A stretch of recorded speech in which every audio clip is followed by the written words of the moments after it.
कभी ये ऐसे पॉलिटिक्स में फंसता नहीं। हाँ, मैं ये मानता हूँ कि दो रेखा होती है, एक अपनी और दूसरे की। अपनी बड़ी करना ये एक मार्ग एक उपाय होता है, दूसरे की पूछना ये दूसरा मार्ग होता है। मैं अपनी बात को कहना चाहता हूँ। अब बाकी आपका सवाल बहुत महत्वपूर्ण है कि आप मुंबई जाइए और जिन जिन लोगों का नाम लिया उनसे बातचीत करके आपका समाधान करें। देखो, ये योजना का ही ये मध्य प्रदेश में इस योजना का अच्छा परिणाम आया और बाद में इस योजना का महाराष्ट्र में भी एक महिलाओं तक एक अच्छा इम्पैक्ट है। पब्लिक मीटिंग में बड़े प्रमाण पर महिलाएं इकट्ठा होती थी और जब कोई नेता बोलते समय इसका उल्लेख करता था, महिला बड़े उत्साह के साथ रिस्पॉन्स करती रही। तो ये मोटी तौर पर जैसे एक रोड बन गया है, ये सोसाइटी बेनिफिट पॉलिटिक्स है।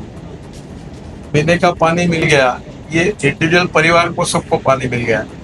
अब ये अनुदान मिला, ये इंडिविजुअल बेनिफिट पॉलिटिक्स है। ये भी कभी कभी वर्क होता है। आजकल राजनीति में सभी पार्टियां ये लाडली बहन से संबंधित सवाल है। अभी रिजल्ट आ गया ऐसा लगता है? असली नकली शिवसेना और एनसीपी का रिजल्ट आ गया ऐसा लगता है? अभी तो इस तरह का mandate आ गया। मैटर सब्जुडिस है। सर, सवाल ये है Mandate तो कुछ और दिखा। जिस प्रकार से लाडली बहन योजना का प्रचार प्रसार और जैसे फायदे पहुंचाए गए, इस सब के बीच में मुस्लिम तुष्टीकरण की राजनीति भी बहुत गरमाई है।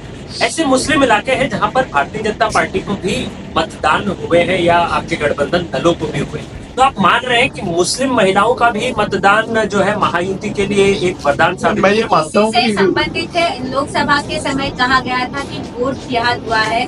मालेगांव का नाम देवेंद्र जी ने सबके सामने लिया था और उसी से संबंधित जो है वो इस समय कैंपेन के समय हुआ है कि जमकर कि वोट जिहाद हुआ था। अब हमें सामने आकर हिंदुत्व के लिए मुस्लिम महिलाओं का समर्थन मिला। मुस्लिम महिलाओं के मतदान को लेकर आप क्या? देखिए, पहली बात तो ऐसी है कि लाडली बहन योजना का इम्पैक्ट ये इस चुनाव ने सिद्ध कर दिया कि जात पंथ धर्म भाषा से ऊपर उठकर जिन जिन महिलाओं के उनके अकाउंट में अनुदान मिला है, उन्होंने इसके बारे में पॉजिटिव सपोर्ट दिया।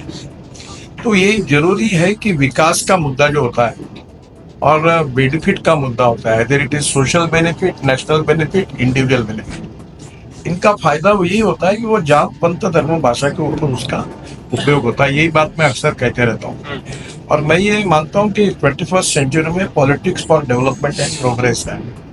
तो ये जो जात की बात होती है, backwardness become a political interest, everyone want to prove that he is backward. तो ये राजनीति जो है ये अब खत्म हो गई है। लोग परफॉर्मेंस चाहते हैं। आपके हिसाब से आपका प्रिय नेता कौन है? और एक बात जो है वो ये चुनाव ने सिद्ध करके दिया कि नेताओं के मन में और मीडिया के भी मन में इलेक्शन का एनालिसिस करते समय जो कास्ट पॉलिटिक्स के कैलकुलेशन में खामी था, उस बात को लोगों ने नकार दिया और मेजॉरिटी लोगों ने जात पंथ धर्म भाषा इससे ऊपर उठकर पार्टी, उसका काम और कैंडिडेट, ये सब बातों का विचार करके टिक किया है। यही सब जगह देखने के लिए मिला। इस तरह के बयान आगे आए, इस तरह के बयान- एक मुद्दा था जो जीत हासिल हुई है, क्या मानते हैं कि इस नारे की वजह से कितना इम्पैक्ट पड़ा है? मुझे लगता है ये नारा न कोई भारतीय जनता पार्टी का कोई चुनाव का ये था। तो सही सवाल ये था कि महाराष्ट्र में जो युति सरकार ने जो काम किया और लाडली बहन योजना की कारण जो बेनिफिट महिलाओं को बहनों को मिला और भारत सरकार का भी जो काम हुआ, दोनों मिली इसका मिला जुला परिणाम यह रहा है कि लोगों ने फिर से ये विश्वास जताया। देखो, मैं बहुत बार पब्लिक मीटिंग में भी कहता था कि 75 साल हमारे स्वाधीनता को हुए और जो कांग्रेस पार्टी 60 साल में नहीं कर सकी, वो हमारी पार्टी ने 10 साल में करके दिखाया। एक है तो सेफ है नारा काफी पॉपुलर हुआ था। मैं कह चुका हूँ उसके ऊपर। लेकिन ये सवाल ये मराठा रिजर्वेशन के तहत जो कंट्रोवर्सी चली और उसके बाद मैंने वही बात आपको बताई कि जात पंथ धर्म भाषा ऐसे कोई विवादों में न फंसते हुए लोगों ने एक पॉजिटिविटी के साथ वोट दिया है। ये इसकी विशेषता है।